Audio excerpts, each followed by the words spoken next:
So we round things up with a look at the worst person in the world then.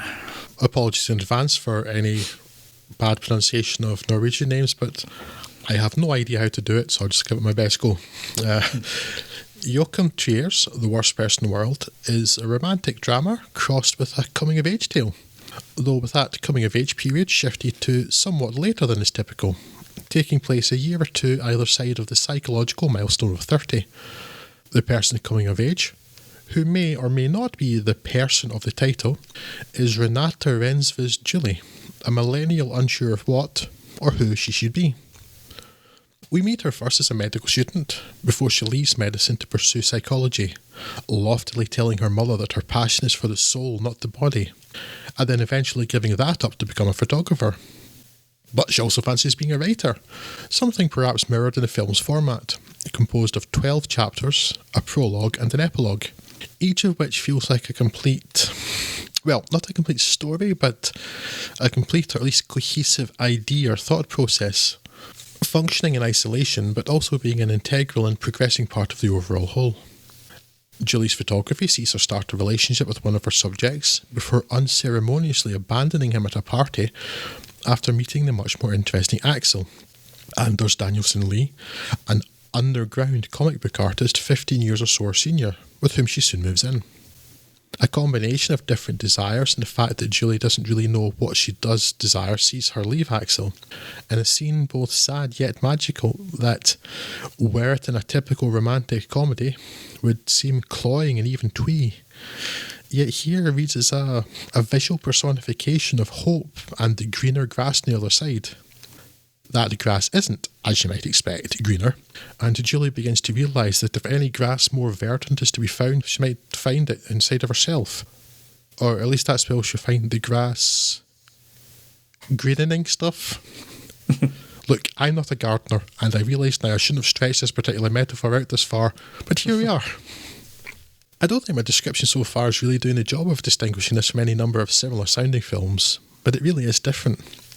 There's an incredible honesty and reality to the characters, their actions and their speech, brought to life by an astonishingly good performance from Rensva and an almost equally good turn from Anders Danielsen Lee's Axel, particularly when the artist is forced to face his past, his future, and the summation of his own life and work.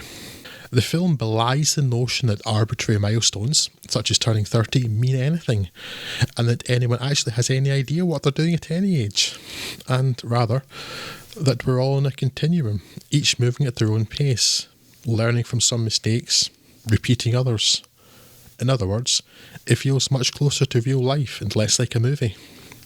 Like real life, there's also quite a bit of humour, and some poking of fun at the concerns, and sometimes hypocrisies, of the middle class, as well as a reflection, albeit brief, on the differences and opportunities and expectations of Julie's female forebears.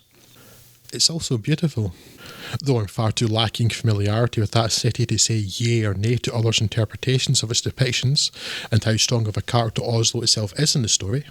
It is striking how clean and beautiful the city looks, yet how empty it often seems. And while I'll leave any meaning that may or may not have up to your own interpretation, I will just mention the wonderful soft light we enjoy in these northern latitudes, and which cinematographer Casper Tuxen has captured so well, leaving me yearning. For what? I don't know. Just generally yearning. It is a wonderful film. For the fjords. Are you pining for the fjords? I'm pining for the fjords, yes, before I shuffle off this mortal coil. It is a wonderful film, though, and I thoroughly recommend it. Yes, I watched this earlier today, and I've been trying to think of something cogent to say about it, and so far I've come up with, it's good, I liked it. Yes, I'm not altogether sure I can add much more to what you've already said. Some tremendous performances in there. It's really well written. It's clever in the way that it kind of feels like there's moments where it might just be coming down to being ordinary, then it throws some kind of hand grenade in there, like I think the scene you were talking about where everything freezes, which is a very simple effect, but worked really well. That one day of imagined day of what it would be like somewhere else, or the scene where they're all tripping on magic mushrooms, which just perks things right back up again. So yes, it's really engaging, very easy to root for a character who I suppose at some point maybe she is feeling like she's the worst person in the world, but clearly is not. She's simply a person in the world with the same concerns and troubles and struggles with all the rest of us. So yes, it is just really cleverly done and really quite engaging. Very enjoyable stuff.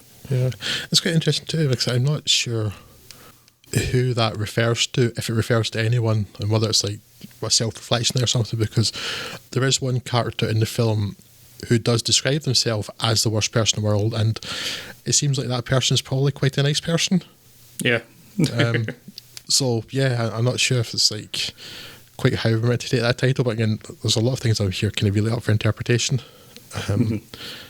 But what I just enjoyed about it so much is, I do love films like this. It felt real. Yeah. The conversations feel like conversations people actually have, saying things that people actually say, in, for the most part, words people would actually use. Yeah. I mean, yes, you can enjoy the sort of dialogue you get in films. That's, you know, it like the best stuff can leave white hot lines across your soul. Really incredible dialogue and stuff, but sometimes it's nice just like hear people speak like people speak and not like people speak in films, and this is one of those films that just does that so well. It feels, the characters feel honest, the way they interact with people feels honest, even when people are being dishonest in terms of their actions. It feels like it's a slice of life film in some ways too, but like a real slice from a real life. Yeah.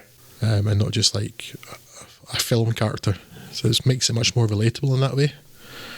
And yeah, a lot of that is just the performances, which are universally excellent, but they're the two central roles, Axel and Julia in particular, are just phenomenal. Yeah, really are. Yeah, I guess that's it then. Yes, I can't think of much else to say to it other than it is the best film we've spoken of today, and have done for probably the best film we've spoken about for some months. And yes, definitely worth catching up with, and get it on your watch list if you've not done so already. Yeah, so one of three doesn't necessarily give it the praise that it ought to have. I'm glad you added that little bit on the end there. Yes, it's the best one I've talked about in a while, so I thoroughly enjoyed it. I'm not sure how well it'll stand up. I would like to revisit it again, maybe a year. I feel it's a film I may develop more appreciation for in the future, actually. I like it an awful lot. This is the director's, as I was reading, it's the last of his Oslo trilogy, which I've seen none of his other work to my recollection. So. No, I very much intend going back to check that out. Yeah, so we'll get that on the topics list, and maybe revisit it in a year or so and see what it's like then with the rest of his work. So